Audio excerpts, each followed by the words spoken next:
A young man lived with his father and mother. "Son," the old man said to the young man one day, "you are our only child. You must marry and have children." So the old man found a wife for his son. She was a fine young woman, and her young husband loved her. A year passed, and she gave birth to a little boy. The family lived happily together, but they were very poor. The young man and his father worked hard in the fields. The young woman and her mother-in-law worked hard in the house, but they never had enough food to eat. "Father," the young man said to his father one day, "this little farm is too small for our family. Let me go and find work in the town. I will earn some money and bring it home to you." The father was sad. "You are my only child," he said, "and we need you here at home. But you are right. The farm is too small for us all. Go to the town. Find work and earn some money. We will wait for you here at home." So the young man kissed his son and said goodbye to his parents and his wife. He began the long journey to the town. He traveled for 2 days, and at last he came to the town. He stopped at the first big house and knocked on the door. A man opened it. "Is there work for me here?" the young man asked. "No, my friend," the man said. The young man walked on. He went to many houses and knocked on many doors. His question was always the same. "Do you have work for me here?" he said. The answer was always the same, too. "No," everyone said. "There is no work for you here." The young man was tired now and very hungry. "What can I do?" he thought. "I must find work soon, or I will die." At last, he came to a monastery. He knocked on the door, and an old monk opened it. "Please, Father," the young man said, "let me work for you." "How long will you stay?" the monk asked. "For a few months only," answered the young man. "Then I must go back to my family." The monk began to shut the door.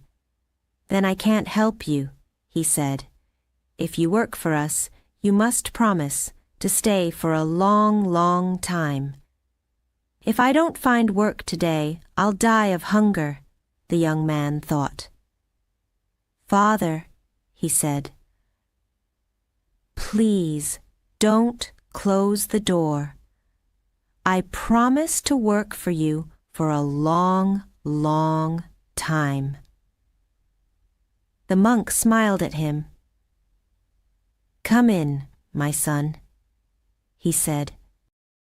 The next day, the young man began to work. The work was not difficult. The monks were kind to him. The young man worked hard for them, and they were pleased with him. A month passed. At first, the young man thought about his family every day. "Is my son well?" he thought. "Are my parents happy? Does my wife have enough food to eat?" But slowly, the young man forgot his family. He was happy with the monks. "You are an honest man," they said to him. "You can look after our money. For us, we will trust you." The years passed quickly. One day, the young man was sitting on his chair in the monastery. He was counting the monks' money. Suddenly, he heard voices. Children were laughing outside. The young man looked up.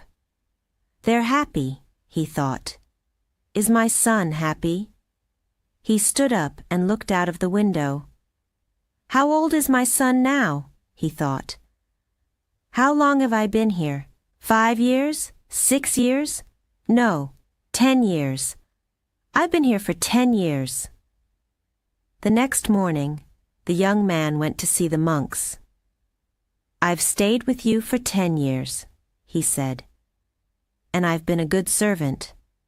I've worked hard for you, but you have never paid me. Now I want to see my family. Please give me the money you owe me and let me go. The monks smiled at him. You're right, they said. You have worked hard for us. Now you can choose. Do you want us to give you your money, or do you want us to give you our blessing? The young man frowned. I want your blessing, he said, but I want my money too. We owe you 400 silver dollars, the monks said. But each blessing costs $100. The young man looked unhappy, but at last he said, Give me your blessing. It is better than the money. So the first monk blessed him. Do not leave the road, he said. Do not go to the right or the left. Only go straight on. The second monk blessed him. Soon you will be a guest, he said. Obey your host.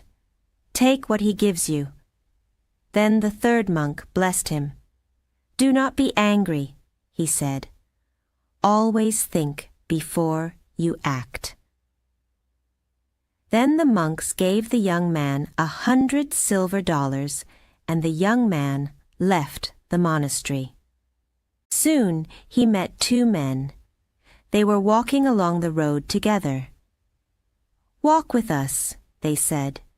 We'll talk together, and our journey will be more interesting. The young man agreed, and the 3 men walked on together. Soon they came to a crossroads. Follow me, one of the men said. I'll show you a better path. And he turned to the left and began to walk along a different way. The other man followed him, but the young man remembered the first monk's blessing. Do not go to the left or the right, the first monk had said. Only go straight on. The young man smiled at his new friends. I'm sorry, he said. I cannot go with you. I must go straight on. He said goodbye to the 2 men and went on down the road. He crossed the river and walked up the next hill. Suddenly he heard shouts. He looked back across the river. He could see the 2 men. They were shouting for help. Robbers were attacking them. He wanted to go back and help his friends, but there were many robbers, and they were big and strong. If I go down there, they'll kill me, he thought. He was grateful to the monks. The first blessing saved my life. It saved me from the robbers, he thought. He went on, down the road. He walked for a long time. He was hungry and thirsty now, and he was tired too. It will soon be dark, he thought. I must find a place to sleep. He looked round. He was in a wild place. There were no houses here. He was frightened of hyenas and leopards. He began to walk faster.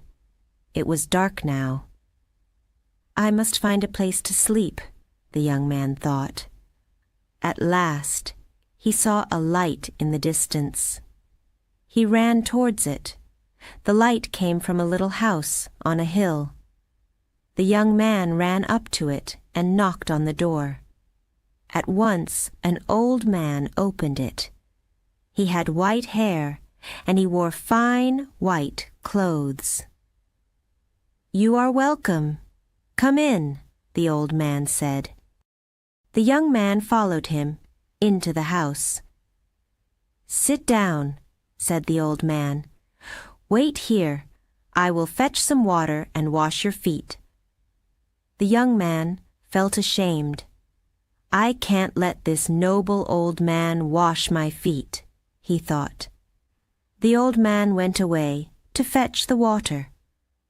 Soon he came back. The young man wanted to take the water out of his hands. He wanted to wash the old man's feet. But then he remembered the monk's second blessing. "Obey your host," the second monk had said. "Take what he gives you." So the young man sat down, and the old man washed his feet. Then the old man clapped his hands, and a young girl came into the room. She was carrying a dish of delicious food. "Feed our guest," the old man said to the girl. The girl did not move, and the young man saw that she was blind. The old man pushed her towards the young man. "Feed him," he said again. So the girl fed the young man, and he ate well. Then he lay down to rest, and he slept all night. He woke up early in the morning. "Thank you," he said to his host. "You have been very kind to me, but now I must go on."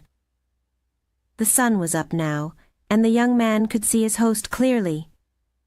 The old man did not look fine and noble now. His teeth were long and white and sharp. His eyes were small and cruel. "Is he a man or is he an ogre?" the young man thought. "You're lucky," the old man said. "You didn't refuse my hospitality. I wanted to wash your feet, and you accepted. I gave you food, and you ate it. Many people have come to my house. They didn't let me wash their feet, and they didn't accept my food. I killed them all." He pointed to the ground. "Their bodies are under your feet," he said. The young man was very frightened. "But the girl, the blind girl," he said. "Why didn't you kill her?" The old man laughed. "I took her eyes," he said. "I made her blind, and now she is my servant." "I must go," the young man thought. "I must get away from this terrible man. He is mad.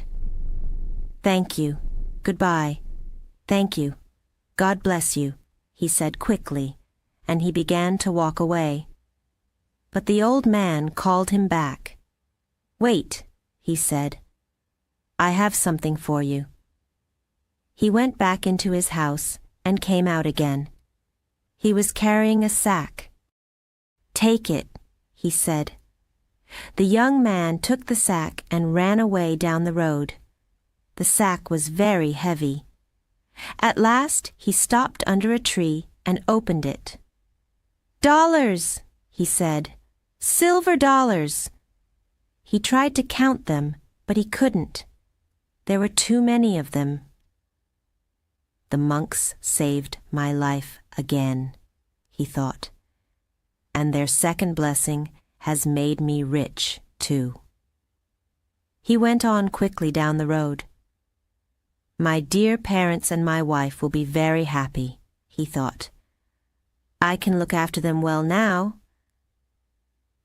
He walked for a long time.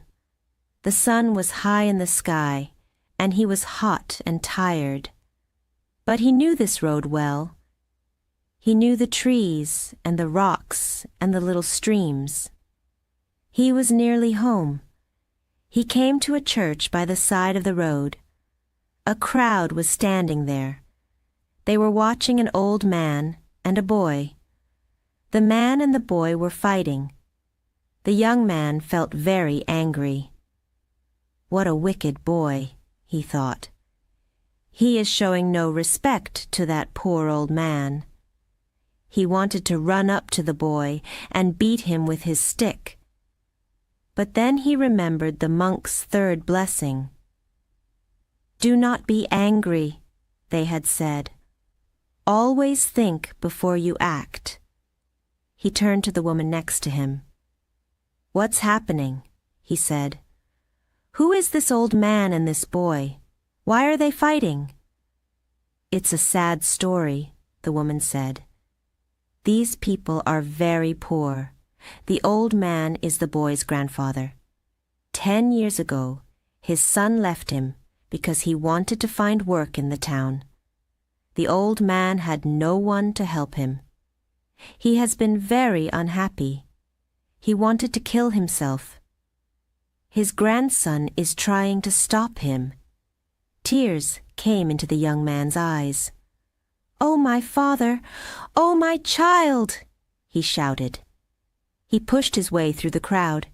He took the young boy's arm and looked into his eyes. "My son," he said. The old man had fallen to the ground. The young man helped him to stand again. "Father," he said. The old man looked at him. "Is it really you?" he said. "Have you really come home again?" "Yes, father," the young man said, "and I'll never leave you again." The young man went to his house with his father and his son. His mother and his wife kissed him, but then they began to cry. "You have come home only to die," they said. "We have no food here. We ate our last meal yesterday." The young man opened his sack and showed them the silver dollars. Then he added to it the $100 that the monks had given him. "I haven't come home to die, but to live," he said. "The monks have blessed me, and we will be happy now, for the rest of our lives."